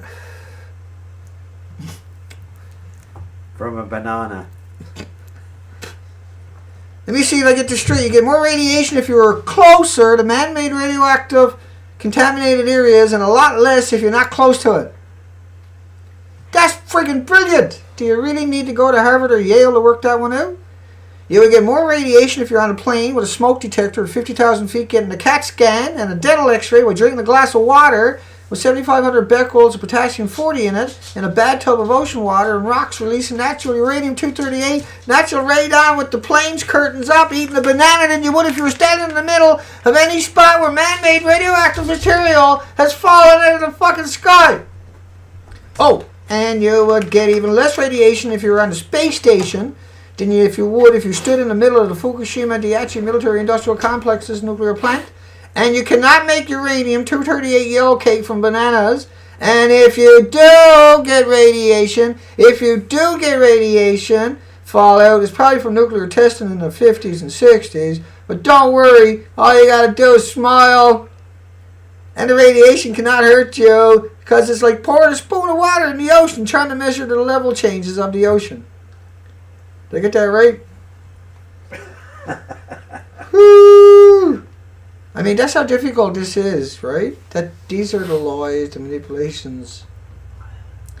And that's why people are so confused and they don't know what to do. And when you try to go out and listen to the people that are put up on the pedestal, like Ken Buechler and Jay Cullen and Dr. Chad, Dr. Raymond Gilmedi, and the House of Cards that it is, you know, that's all they got is their bananas. Now they censored Ken Buechler yesterday in USA Today, right? They put him up there for the eve of the anniversary, and they actually censored all the other shit that he says in every other one. Last week he was up on BBC talking about potassium 40. The week before that he was Deep Sea News talking about potassium 40. The week before that he was on the LA Times. So why did they censor him? And this time they didn't let. Well, they just because a couple of days before that we had put out 2 big videos where we tore into him and saying this is outrageous. But see, they were using him. He came on board, Ken Buechler, Woods Hole Oceanographic Institution. He came on board. You go looking at his recent lectures, and he says it a number of times. Well, you know, I was down at Chernobyl, and then I was off doing my own thing, and then when Fukushima happened, I had to get back up to speed, and I came right on board, and he'd been running around doing lectures ever since. He was the first scientist off the coast of Fukushima. But, I mean, surely the fuck Woods Hole Institution got at least one nuclear expert there. Why did they roll out an oceanographic person like Ken, who has a history of outrageous lies and fabrications, misrepresentation, and being a stuttering prick? He's truly. He must be raking it in on the lecture circuit. How many lectures has he done in the last? He doesn't stop. Yeah. He doesn't stop, and like now he's up on BBC. Now he's up on fucking National Geographic, and they don't even fact check, right? They just put him out to everything he says, and he talks about, well, you know, the standards for drinking water in America is 7,500, and so some places it's actually 90,000 becquerels of potassium 40 in the drinking water is an acceptable standard. That's why we're allowed to put that much becquerels of potassium or cesium into the oceans per cubic, because it's legal in your drinking water. So he just mixes it up in each sentence. Everywhere he goes, he does that, and so he's acclimating the public that the new limits are 10,000 becquerels just as safe of cesium-137. Just as safe. Is the equivalent, animosity equivalent of potassium 40. Yeah. Hello, Fuki Ham. Stetson. Hi, Stetson. Sergeant. Smurf Boy. Anybody? Mama Knox says, Magic, didn't they also use Stuxnet in Fukushima? Yes, Stuxnet went out and infected a whole lot. That was created by Israel and Americans. And that got released onto the internet so we could see other nuclear reactors melting down. Hi, Lunar. John Townsend. Here's a story. U.S. Ronald Reagan was trying to provide power to TEPCO. That's why they were so close. What do you think? No, I listened to the testimony from the sailors. They were pulling people into the ocean. Survivors from the tsunami that were swept out to sea. Remember, 18,000 are still missing. Some of them, there's a sumo wrestler out there somewhere on his way to Canada, and big, fat, bloated, apparently. Radiated, he's good. So reactor, just in from Enos, reactor melted down 4 hours after M9.0 quake. Tanks Hunt, or H-U-N-F, H-U-N-T, Hunt. Well, Stuxnet didn't have anything to do with the reactor there. It was literally the earthquake and the tsunami that whacked it. Yeah, that earthquake, that tore apart the country, right? That lifted up communities. That wrecked 100,000 homes. That wrecked that whole plant. Yeah. It broke its backs. The reactors melted down before the tsunami got there. We're in the meltdown, apparently. Yeah, because the earthquake did it. So. Hi, Kate. And folks, Kate's got a Fukushima Hound chat room set up. You want to go over and check that out, you'll find a link on her site. And Kate is one of the graduates from the Hounds of Fukushima crash course. How to destroy the nuclear apologists. Hi, Real Knight Rider. Anybody got any questions? I'll try to keep my eyes out. All those corpses tangled in the fishing lines headed to Canada. Okay, well, let's jump over. Let's go down. Let me run through about. Let's run past Tokyo. Krypton 85. Government simulation shows radioactive plume of Krypton 85 over Tokyo March the 15th. 4 days after. There's a simulation that came out. 300,000 becquerels of radioactive iodine deposited in areas near Tokyo for the end of March. And put the kettle on, Raj. High radiation levels near Tokyo linked to Fukushima. Rain caused 29 million becquerels a square meter in the soil, says the government, which is almost doubled their last test. That's near Tokyo. 29 million becquerels in the soil, 220 kilometers away from the meltdown. Remember, the prevailing winds are from the west. That's where Tokyo is, into the west. And that the government, I got a whole bunch of headlines for the presentation that I'm doing for this, that I've been working on hard. Tokyo, drinking water unsafe for infants. Let me get past all the Tokyo. Oh, that was a big one. Let me go back to that one. 1 million becquerels a square meter. Tokyo soil. Just test everywhere they went. It was just 1.5 million. Tokyo, near a church. There was 100 sievers at a supermarket, in the supermarket. 100 fucking sievers in the supermarket. Excuse the French Canadian. Doctor finds uranium zirconium in Tokyo's residence field. Fingernails. Zirconium came off the cladding of the assemblies. There was 3,450 assemblies in each of the reactors. Let me say that to you again. So that's 250,000 rods. 3,450 assemblies in the reactors that are melted down and missing.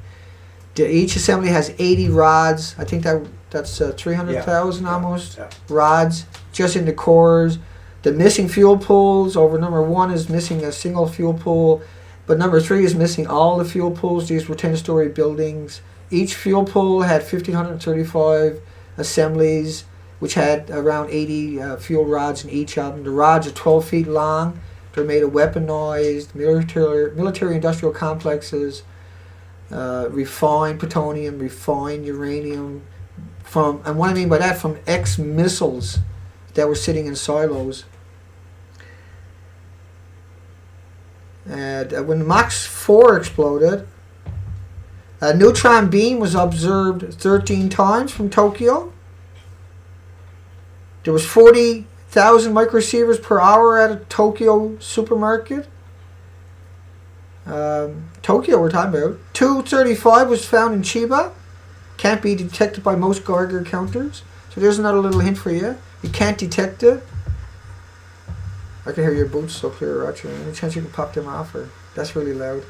Because that microphone is... You got a microphone like that, you know. You had your microphone before I got mine, right? I just said I could really hear... Just do it a little quicker. Just do it like... never mind. Tap dance. Just no, I don't even want to start. Okay, I can't get past Tokyo because I got so many headlines of Tokyo. Mamanox's Fukushima Hounds Freeform.net, folks. Kryptonite, now they are after Superman, says the Knight Rider. Pokey, why are you so mean to Kevin Blanche? Lori asses. So we got a little bit of scrapping going on. It's always good for the blood. Just air out the laundry. Get it off our chest. Cave Explorer. What do we got here? Radiation going to get into the freshwater in Canada because the freshwater estuaries that run into the ocean. Well, from the rain out from the radioactive fallout, from the plumes that were carried over by the jet streams, that were continuously carried out by the jet streams. Once again, think of the jet streams and the ocean as a big river that's 2,000 miles long. And every day you're going to pour dye non-stop into that river. Every 1,440 minutes a day, you're going to pour dye into the river.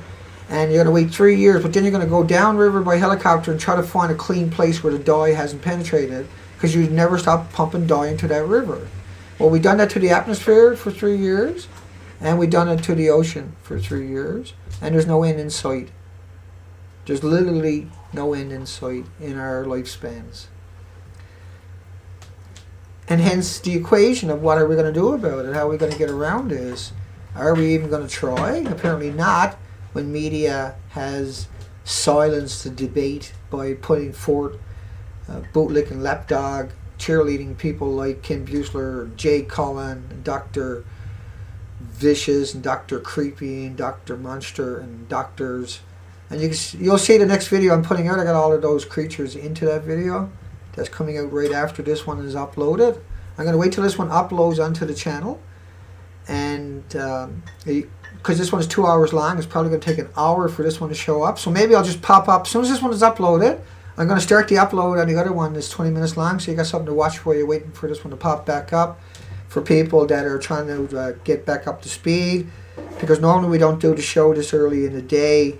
But this is a Fukushima over as much as I can day, and so I've been working non-stop for days to try to come up with better ways to destroy these people, because you can't destroy them as soon enough. We need to wipe their genes off the planet, corporate genes, okay? The corporate genes, not kill the people and kill their children or family. I'm not saying anything like that. They already done that to their own by continuing to live in that environment and lying about it, not trying to deal with it, not letting the international community come in there. Hi everybody. I'm going to slow down and take a sip of my tea. How we doing? Hour and 35 minutes! Hour and 30... Woo! We're almost here, folks. I'm going now. Roger's going to run away.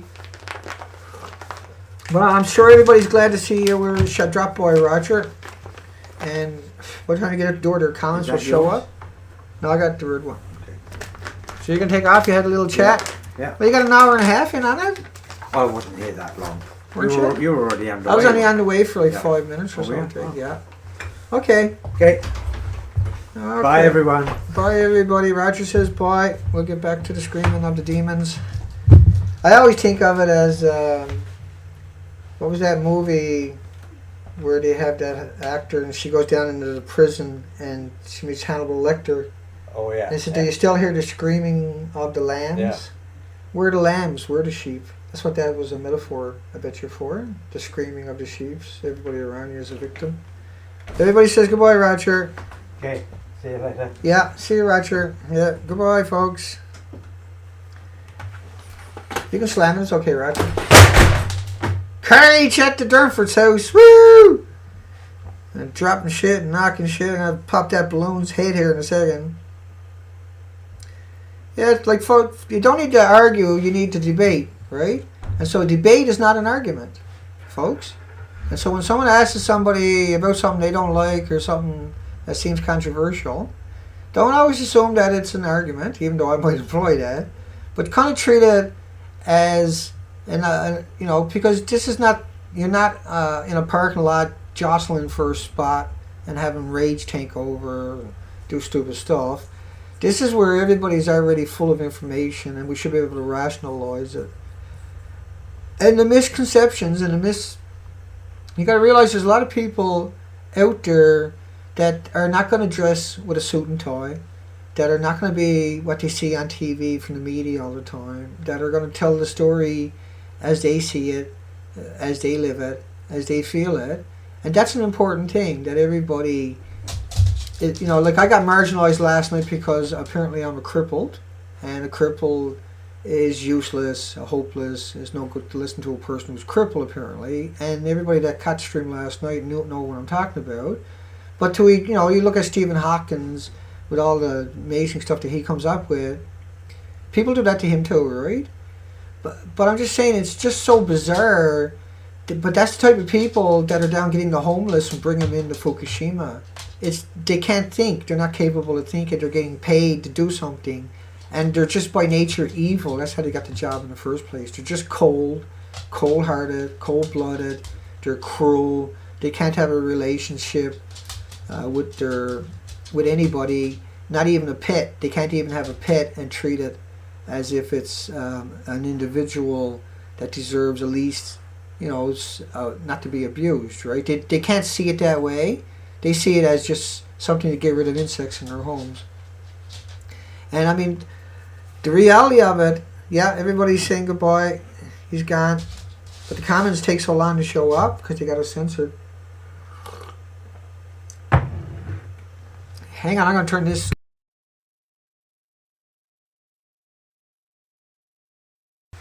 I'm going to turn this over there.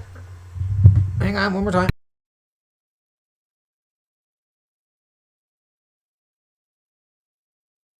There we go, that's a lot better. I better turn that down a little tiny bit. Alright, so let's come in and see if I can catch any questions. Hi Tracy May. Hi Jim.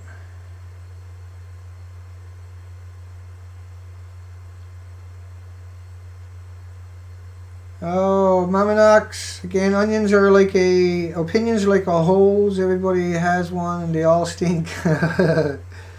Well, like, I wasn't mentioning about that, but what I was trying to convey, I think, was that everybody has a different way of telling the story, the same story. Even if they get it right, everybody has their own little way of telling that story. And a lot of them, opinions you got to watch out for, right? I don't do opinions, I do headlines. And if I do opinion or conjecture, I mean, that's very clear that that's what that is. I make that perfectly clear, I hope. At least I try to anyway, right? And like folks, I understand that nobody. Thank you, Bunny Burry Hill, made a blog, and High Radioactive Isotope. Yeah, how cool is that? Right, and that's what we need. People out there taking charge. People out there, and they're doing that, right? The Fuka Hound blog, Kate got up there. There's evidence of that. Burry Hill is another one. There's Miss Frill is out there covering this all the time. We have Before It's News, Susan. There's links below to Susan. She has carried us right from day one over and over. There's many sites out there. I can't possibly keep up with how many people are re-uploading this video and everybody else's videos that are got good and pertinent information into it. Right? I can't possibly cover all of that. I can't cover all the other narratives out there. I'm just me. That's all I am.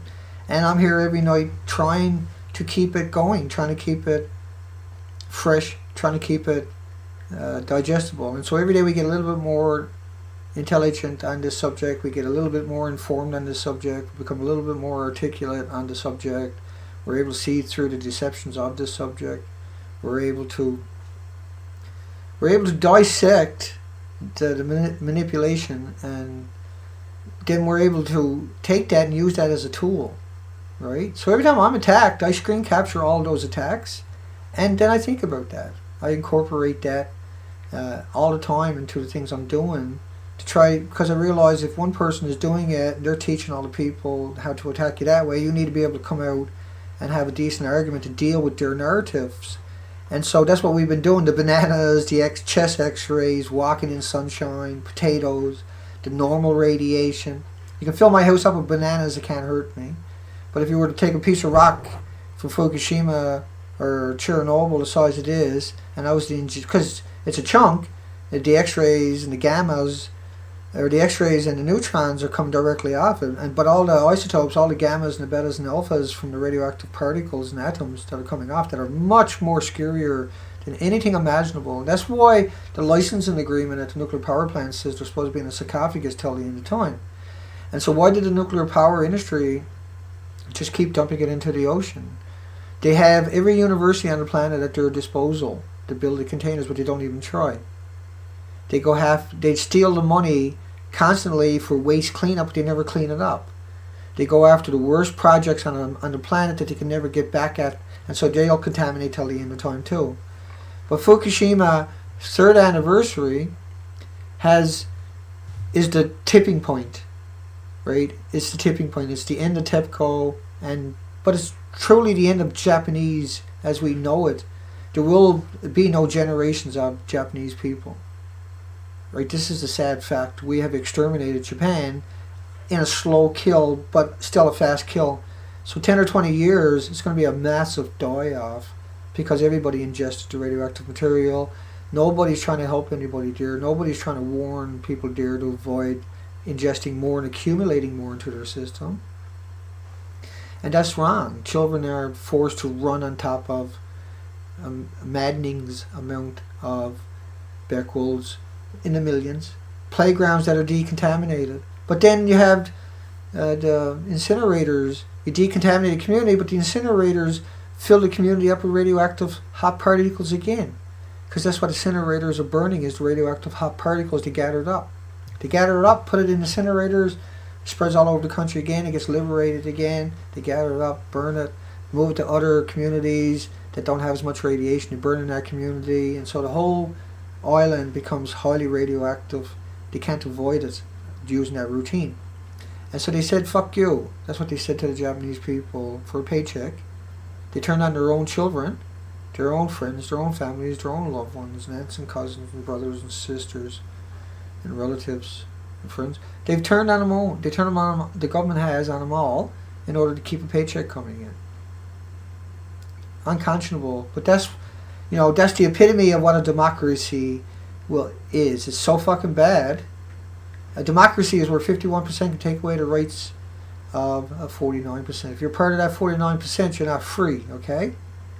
And that's not what a democracy is supposed to be anyway. It's supposed to be like a republic where everybody has their rights and the system protects your rights and no one's allowed to encroach on your rights. You don't encroach on anybody else's rights. And you actually have a pretty good society, long-term sustainable. But you all have the same rules. But you're all protected under the same authority. But that's what they claim, but that's not what they do. That's what they've never done. Your justice system is full of non-government children, non-government entities, the most vulnerable of society. And as we've seen many times in history, a society is judged on how they treat the most vulnerable of their society. Fukushima, Japan itself murders the most vulnerable in their society. Not only by putting all the homeless in to do the work that only skilled, extraordinarily educated people should be doing in machines, but they turn their backs on the children. The lowest form of life is the ones that victimize the ones they're put in charge of, right? And that's all Japan has done now. That's all Japan's government. They created 5,000 models in the first 2 months. They never told people to stay indoors once. Everybody knew the country was contaminated. They wanted to keep their jobs. They wanted to contain the power. They thought the whole country would panic. The whole country has to deal with it, just like we're dealing with it now. It's the people like Woods Hole Oceanographic Institution. It's the people like Jay Cullen from the University of Victoria, British Columbia. It's the misrepresentations of the people like Dr. Raymond Gilmedy. It's the people like Dr. Chad.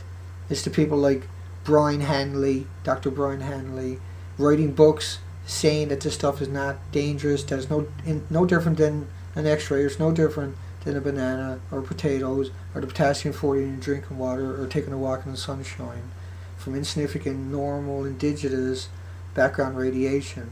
It's those people that are doing incredible damage to us getting on with this and dealing with it. We need to engineer nutrition back into our food and take the toxins out. We need to engineer DCA into our food. We need that, take the technology that took it all away from us and now put it back into us. Because if we can take it away, we can put it back, right? There's 4,800 peer-reviewed academic studies every day. If we just took 1 day's worth and put them to work on some of these issues, we could probably solve them. If we did it every day for a year, we would solve it.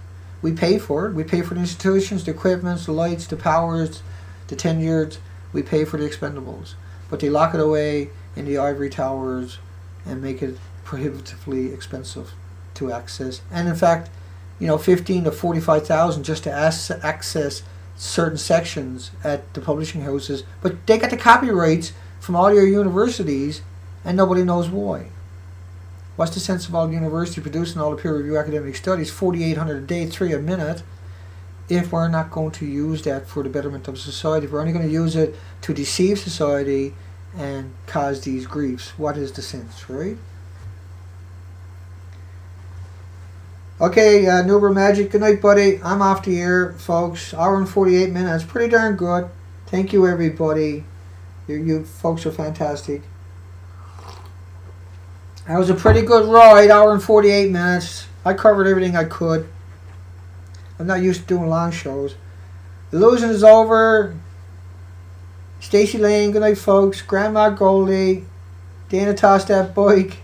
Starlight, Lori, Franz, Youngie, a Diamond Dog, Kate. Let me come up and say hi.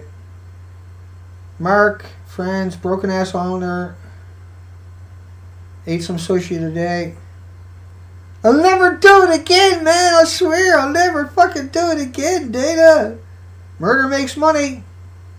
That was a good comment. Peter, what do we got going on here? Can't catch that one. Almost did. Long gone. Okay, well there you go. Smurf Boy. I won't, Smurf Boy, no worries. Reram. Everybody will. Mama Knox, thank you. Thanks everybody for finding the time today. This was a different hour, different time. I know everybody got their normal schedule and they kind of liked that. But I thought we might get some other people out there that normally wasn't staying up late in their country. And Penny, everybody, let me say hi to a couple more. Scottish Girl, 2012, Mia, just seen ya. Lisa, Isotope, Hokey Pokey. You guys are still fighting. Whatever, folks, that's just the way it goes sometimes. We all see things differently, right? But we all got to try to get a job done. Cave Explorer, Tree. Once again, Real Night Rider, Toxic, and everybody else. Stetson. I'll come back down. That's all I got for everybody. Illusion is over. Illusion is over. Night, everybody. That's all I can say. I'm Paul, Brian, John Townsend, Chairman Der Studios. I almost got that one. Candace, Troy, Terry.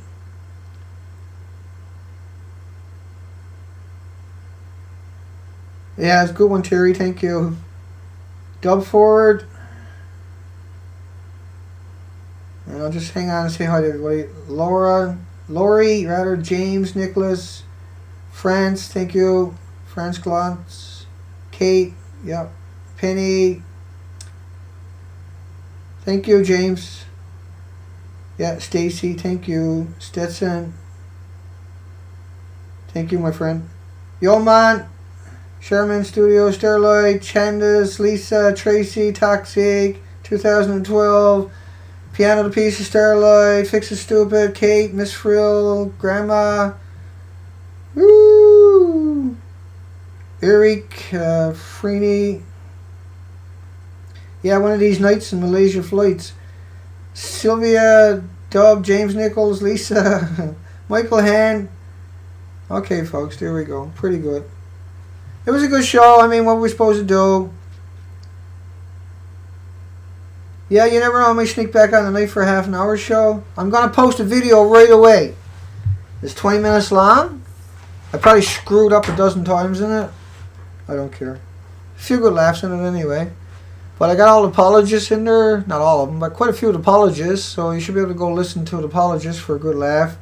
I'm in there. I got some new material in there, but some of my old material in there because it's fitting. Toxic Andrew. Thank you, Andrew. Harmon. Everybody, Irinarel, Amters, Panzer. Yeah, that was awesome. I stayed on long enough to get a few extra names in that time. Miss Frill, everybody, we'll catch you tomorrow night. Might catch you tonight, you never know. Probably not. I got a 20-minute video I'm going to put up here any minute. As soon as I click off this one, I'm going to click upload on the other one. So it'll pop up. This one is probably going to take an hour or 2 hours. Who knows, because it's a long video. Google's been screwing us over, but it will show up, folks. And there's usually like a 30-second or something stays there if you go back to the video. You're like, what the hell is going on? Well, that's Google. It'll show up. It always does. Okay, folks, we'll catch you then. Take care. Happy anniversary, shitheads in Tokyo. The TEPCO fuckers. Fuck you, you pricks. See you later, folks. Not you. You folks are okay. I'm not saying fuck you, folks. I'm just saying fuck TEPCO. I got to sign back in, thank goodness. So I got a chance to explain myself that time. I was like, oh shit, how did that come out? You're gonna make me sign back in on this one before I can sign out. So fuck you, TEPCO, you pricks, you bunch of fucking scum, you dirtbags, you cowards, you fucking traitors, you useless fuckers, you maggots, you parasitic fucking vultures out there feeding off the most vulnerable in society. Fuck you, fuck